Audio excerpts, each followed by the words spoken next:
Alright, today we'll be changing the igniter on a Pit Boss XL Austin.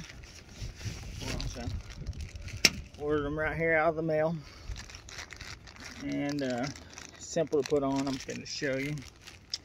And what you got to do first is you got to get down here and there's screws on this bottom plate. You got to take that bottom plate loose. I have one screw that didn't want to come out.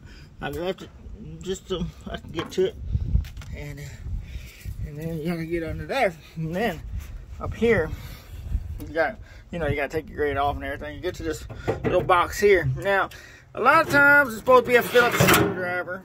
You're supposed to be able to stick it in there, but mine's real rusted, and so I have to take some vice grips. Put you some vice grips on there and turn it counterclockwise, and then it lifts up. You should be able to turn it with your hand, and you'll see it's just, these are real rusted. And then you want to pull this little box out. Simple enough. It's supposed to go on out. Hang on. Alright, hang on. Okay, so I had to get up under here. And I noticed that you gotta cut that.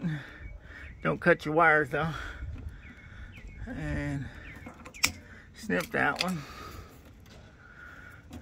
And pull it loose. And find the plug.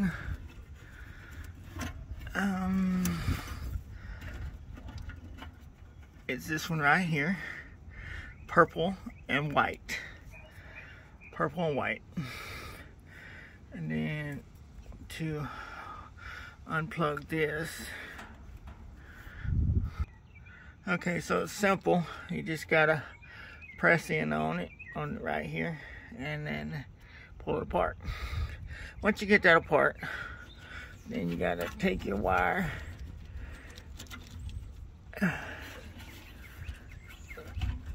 and make sure it's freed up.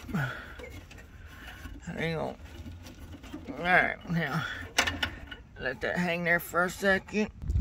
Go back up here. Get it good. Yep. Yeah. Alright, you gotta kind of get rough with it, guys. And then you gotta take this here. See that little Phillips head on that? You want to take it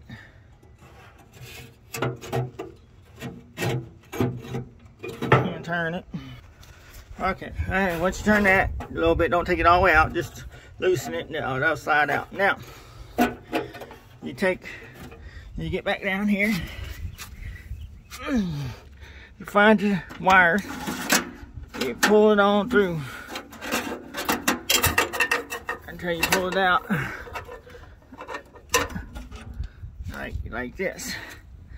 Now, this is the old one, and putting the new one back in is just like taking it out. You slide it back through, and there's the new one.